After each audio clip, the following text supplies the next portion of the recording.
Hi, I'm Ian Carpenter with Live1.tv here in New York. I'm here with my guest, Fátimazöhra Nouinou. She is a candidate in the next mayoral election. Welcome to Live1.tv, Fátimazöhra. Thank you, Hi. Mr. Ian. Yeah. I am thrilled to be here. I thank you so much for inviting me for this interview. It's going to be my first interview as a candidate for mayor of New York City. Great. Why don't you tell us a bit about yourself, and then we can get into your platform and questions. Of course, I am a former United Nations employee for about 2 decades here in New York City and in peacekeeping missions. I have been in New York since January 2001. I am a real New Yorker, even though I have been traveling to other countries, and I have been in UN peacekeeping missions overseas.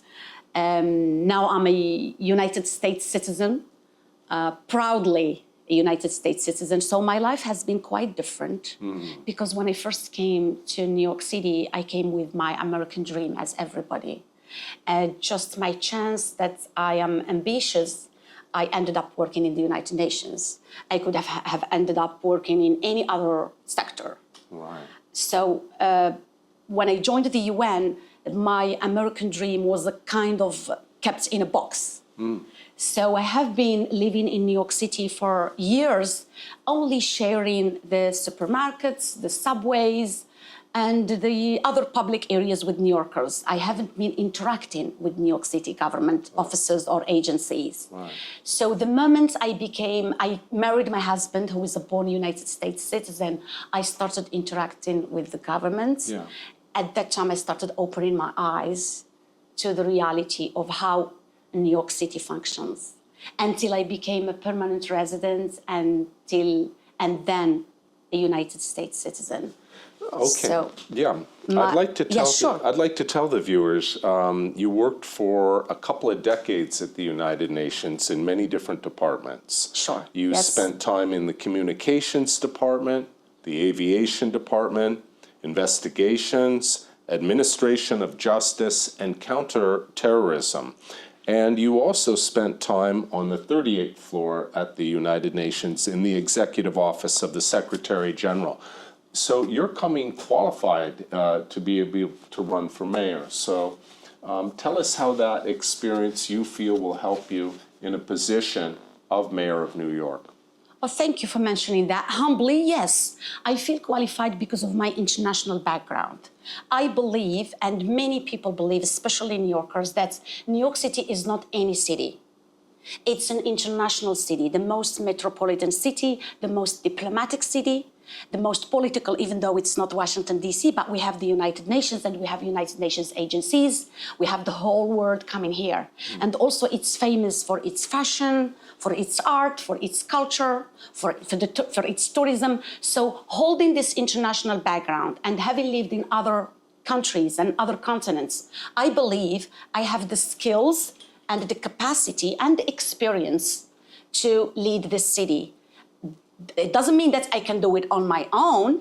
I need really a great, competent team that I'm trying actually to bring together. Where do we begin? So much is happening constantly in New York. It seems even more with what's coming out of the Trump administration with Doge and the Elon Musk, the biggest audit that's ever happened in the history of the world, they're calling it.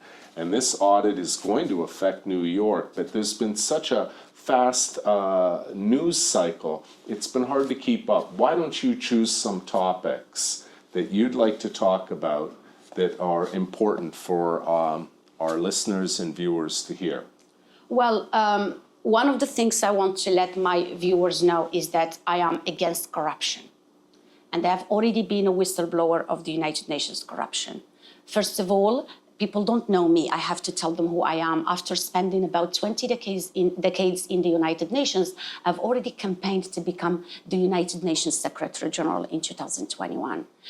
Sadly, the UN organization is completely corrupt.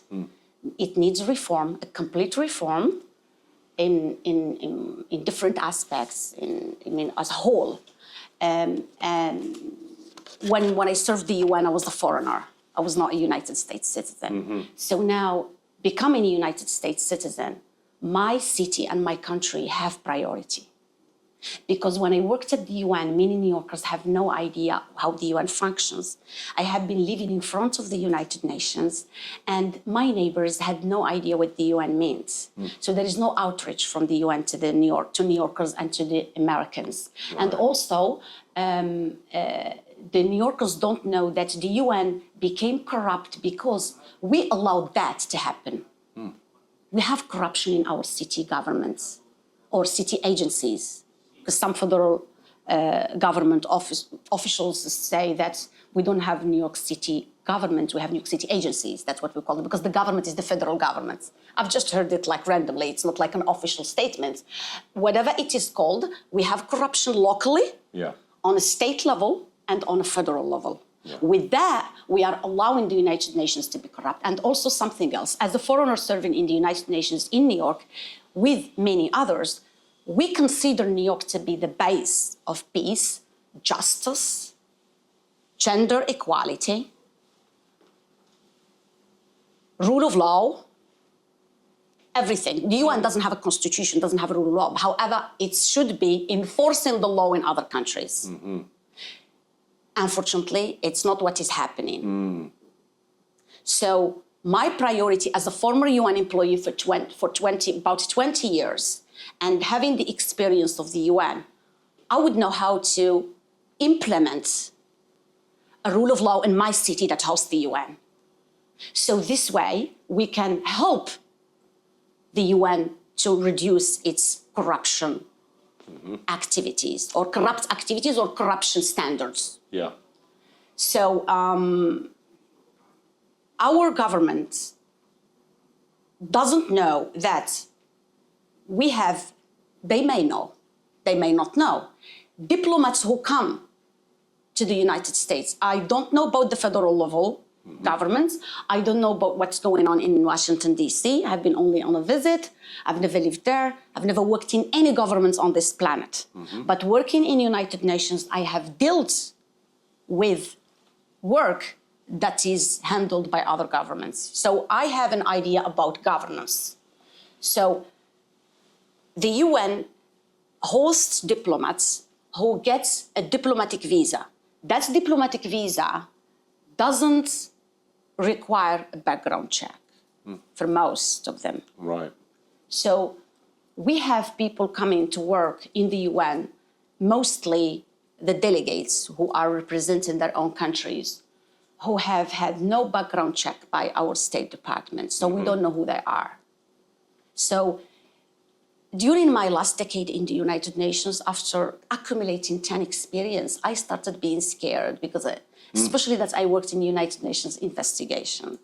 So that department where I worked is called OIOS, which is the Office of Internal Oversight Services of the UN. It means that office has been established in order to investigate all the wrongdoing in the United Nations.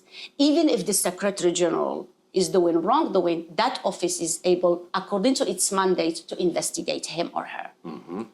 So sadly, this is not happening, and unfortunately, it's not happening. The UN cannot judge itself, cannot rule itself, and cannot oversee itself.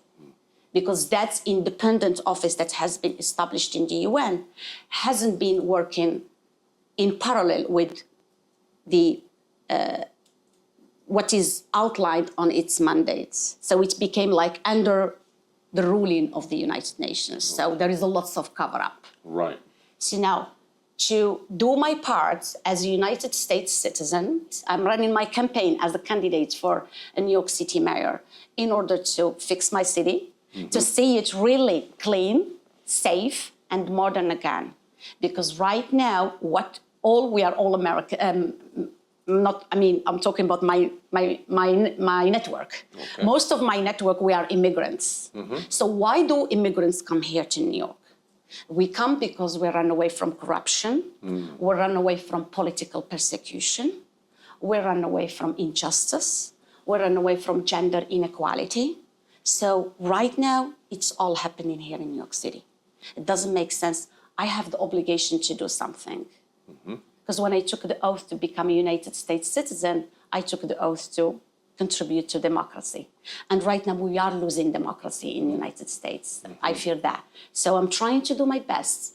I may not win, but I will try to spread the word, to say who I am, what I can do, and I am waiting for help from all New Yorkers during my campaign, whether as volunteers or as aid workers, until I receive some contributions. Then I will be paying my campaign staff, if God permits. This is very exciting to hear. You're running a very dynamic, energetic campaign already.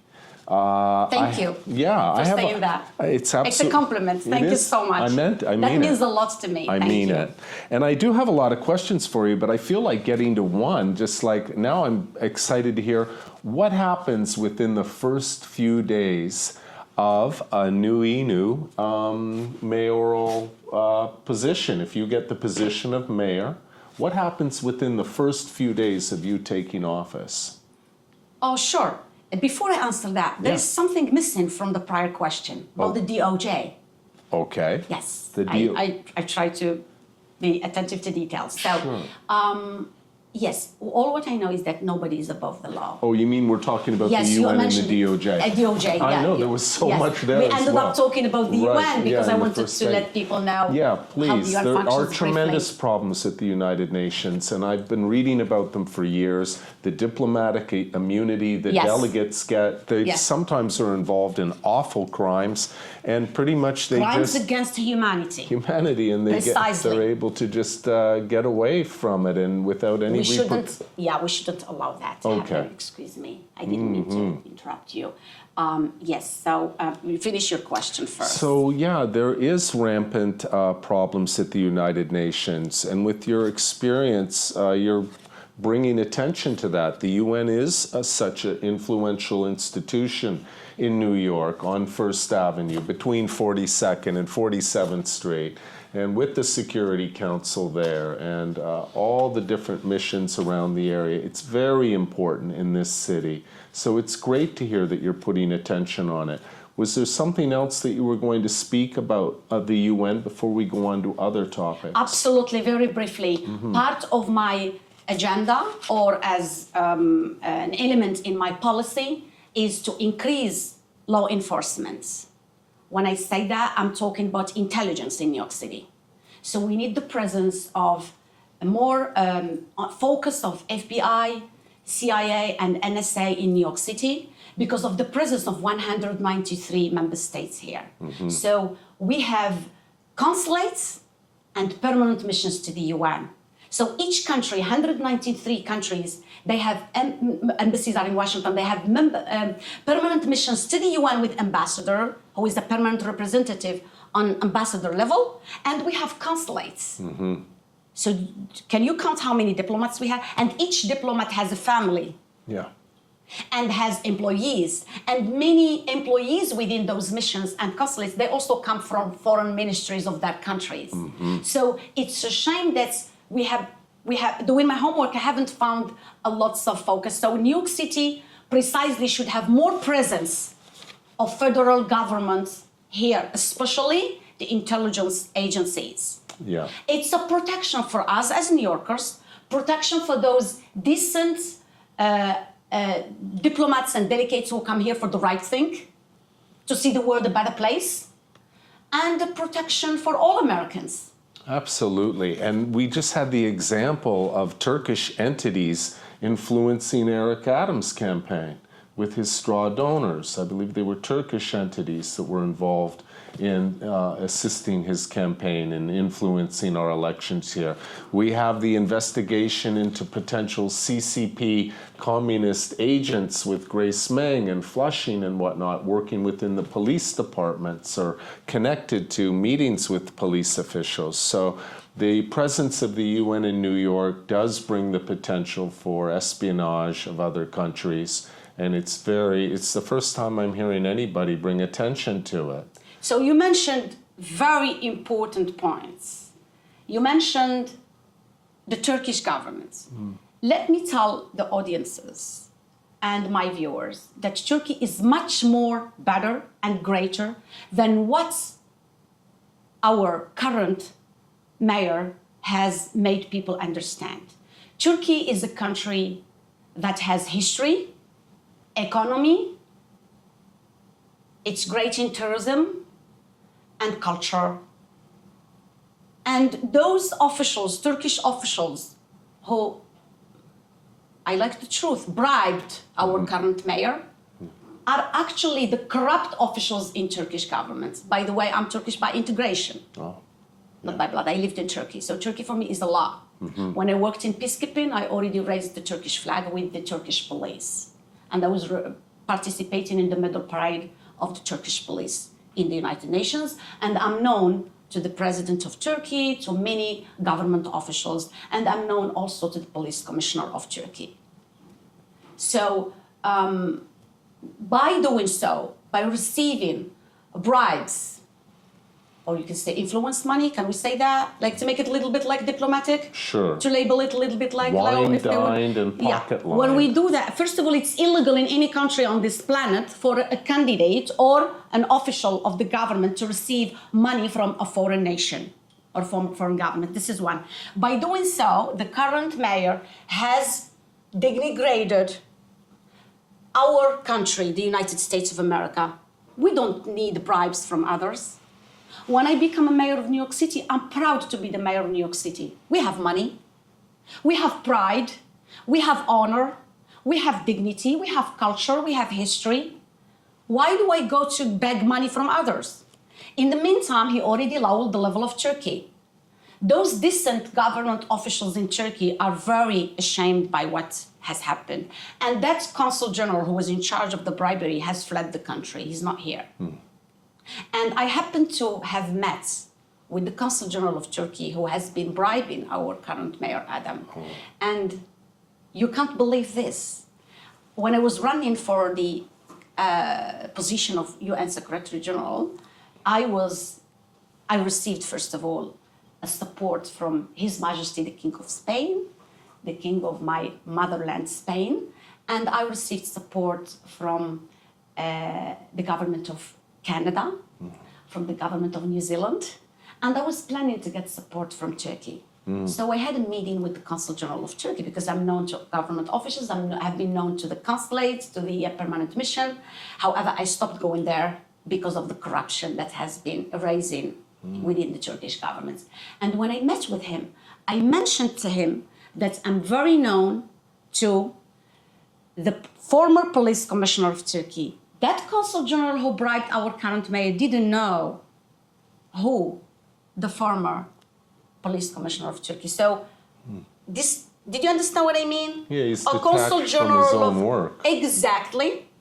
So somebody who is representing his country in New York City doesn't recognize the name of a former police commissioner of the entire country of his that he's representing in America. Yeah. So, and this has started way before the construction of the Türk Evi, which is Turkish house. This has started since the time our current mayor was the president of Brooklyn Borough.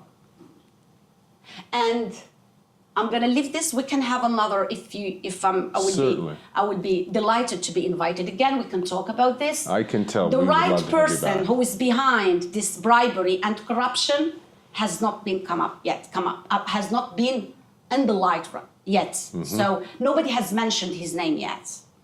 And I don't know why, whether somebody is covering up for him or they haven't found him or they haven't done the correct investigation. We can talk about this later. Sure. There's so many failures in the New York Police Department. Now we have Commissioner Tisch taking over. Yes. Many people in the Internal Affairs having resigned. Great. And then our current mayor is coming from an entity that has been corrupt for decades, at least for the recent half century, NYPD. NYPD is our police department. There is a lot to be done to have NYPD as the finest police. I don't like, I want to see NYPD the finest, but it's not. No. Have New Yorkers seen the police of Australia?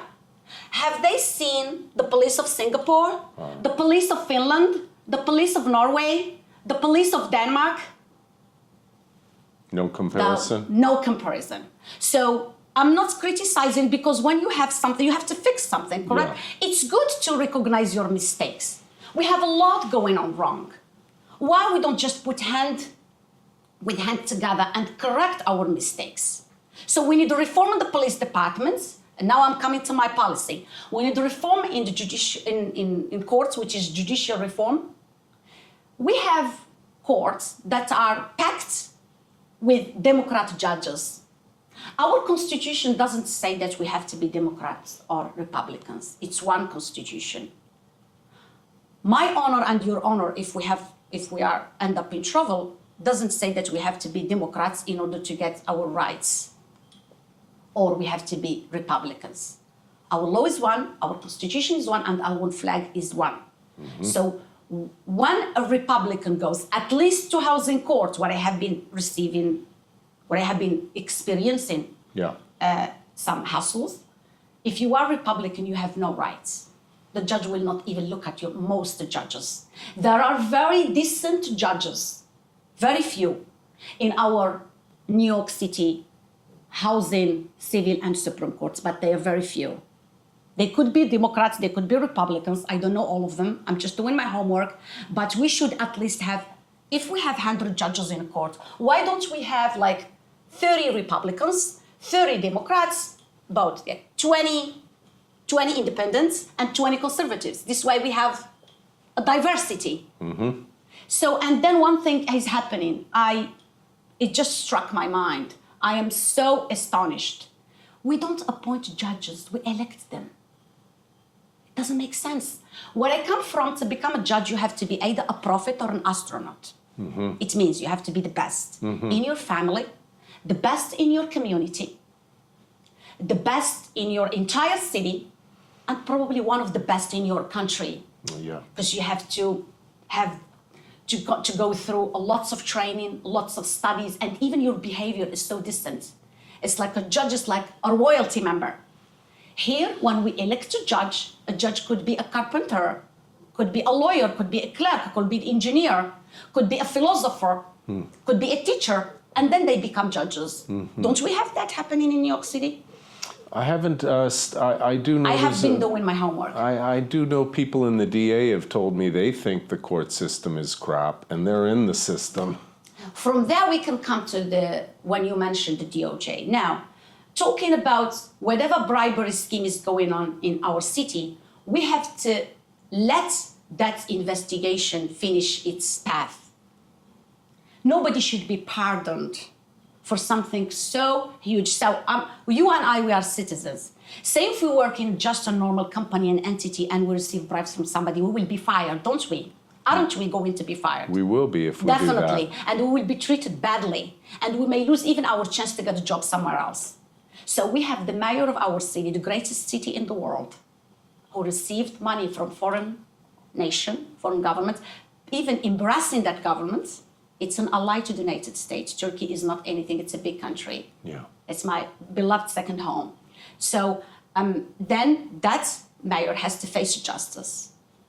Not right, but has to go through the process. We have to find out what he has done. We have evidences. We cannot just cover everything. And then I feel so sad that through my homework, I've discovered that we have people who have done nothing, they are in jail.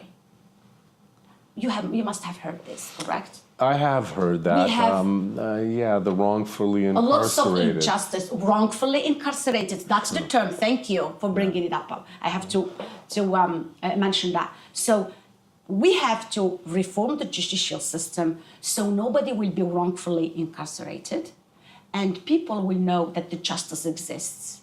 Right now, people sometimes are afraid something can happen to them and they may end up in jail because they can either go without a trial, proper trial, or by somebody tampering with evidence. So we can't live like that. So let's give an example by having somebody who is the head of the city facing charges. Anybody can face charges, correct? A decent person will say, investigate me. When I was working the investigations of the United Nations, I had very great boss who left the UN, and because of him, I ended up without a job. It was because I had been retaliated against, because we have been investigating mainly the child sexual exploitation and abuse that is raising important matter in the UN. It's a huge issue in peacekeeping. Right. Yeah. And there is a huge cover-up about that. And I don't feel happy. I'm a human being. I don't have children yet, but I have nieces, I have nephews. I am part of the community. I'm a world traveler. I wouldn't feel safe if there are children raped out there. And I don't want to be just sitting, doing nothing about it. So. I think that's great that we have a candidate who's talking about human rights and Yes. how important that is and these topics.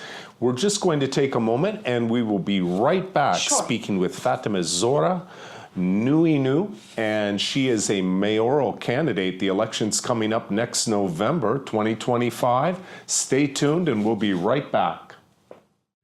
The Doge t-shirt is here today. Printed on high-quality 100% soft cotton shirts using non-toxic inks. Available in all sizes. Order yours today. $25 each or 5 for $100. Email info@live1.tv.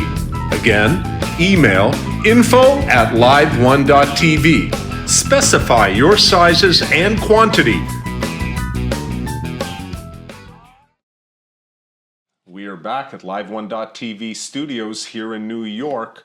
The New York mayoral election is upon us. I'm here with candidate Fátimazöhra Nouinou, and we were just having a very exciting conversation on corruption that's everywhere right now and the need to have it changed to make our city better. We also touched on human rights, which is, I think, a great topic to bring into the election. As we wrap up, Fátimazöhra, what would you like to tell our audience? I want you to come back to the studio, hopefully very soon. There's so much to talk about. And before you give us our answer, are you open to debates with the other candidates? Absolutely. Okay. Absolutely. There's the challenge to them. Yes. And tell us, what would you like to tell the audience? Please take the remaining time. Sure, and this will be the answer to your prior questions, Yeah. how I will lead as a mayor. Sure. So I've already mentioned part of my policies, which is judicial reform, police reform. I want to mention, and you mentioned human rights, thank you, it's actually my priority. As I said, having the UN here, we receive people who are coming for the dream of human rights in New York City. Right now, everything done in New York City is against human rights. Yeah. And there are violations of human rights on every level. We go to the streets, people sleep in the streets, it's a violation of their human rights. We shouldn't let people sleep in the streets. Homelessness is a big issue, I'm gonna deal with that. Mental health is another major issue, I'm gonna deal with it. Cleanliness.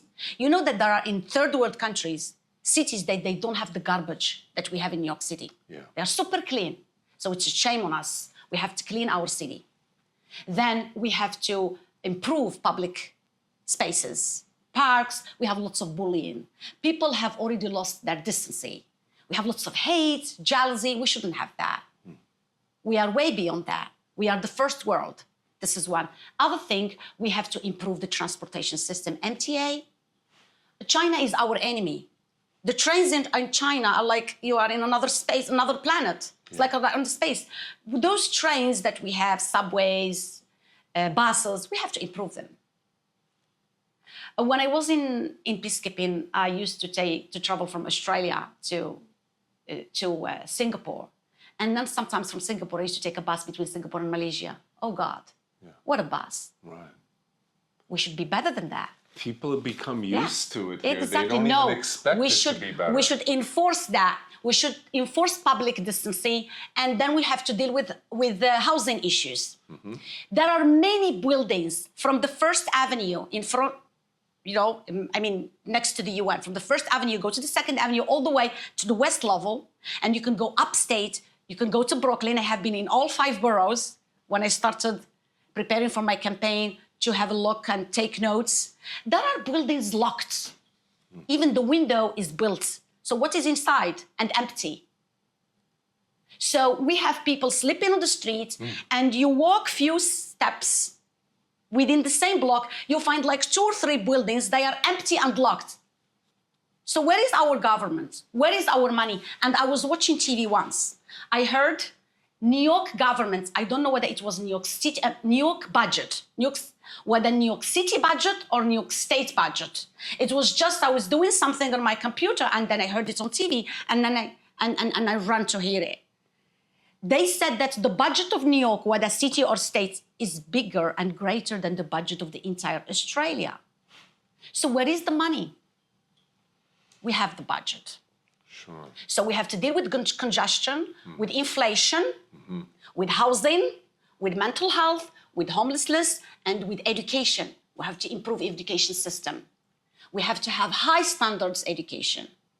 And then also universities. We have been seeing university students just protesting in the streets. They had no idea what they were doing. Most of them have not even traveled overseas. They haven't even been in the airport. So what do they know about other countries to go angry to the streets and then protest about something they don't know about? So we have to educate our youth. We have to protect our kids. And we have also to advocate for more higher level education and more knowledge in universities. That sounds great. It sounds like I'm inviting you right now to come back to live1.tv. Thank you. Don't forget to follow and subscribe to our channel.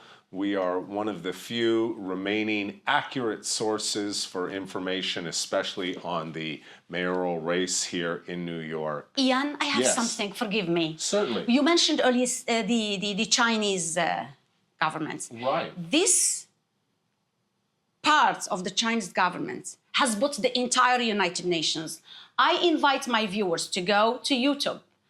When I was campaigning for the Secretary General of the UN position, I have released a video on 5 parts, Truth for Peace. There is a lot of information about that, Okay. about what's happening with diplomats, that they have been investigated by our government Yeah. and nobody has been incarcerated. One was going to be incarcerated and he died during the process, during the proceedings. Sure. So all in those videos. So just go to YouTube and find out Fátimazöhra Nouinou, Truth for Peace. That's a video. It has nothing to do with my current campaign, but at least we will know about that Chinese entity that has been buying the United Nations and has been buying New York City. And I can make a closing statement. Why? Because our entire New York City government is in Chinatown. What does this mean? I leave it to my viewers. Okay, thank you so much, Fátimazöhra Nouinou. Thank you, and join us on the next episode at live1.tv from New York. Thank you, Ian. You're very welcome. Thank you.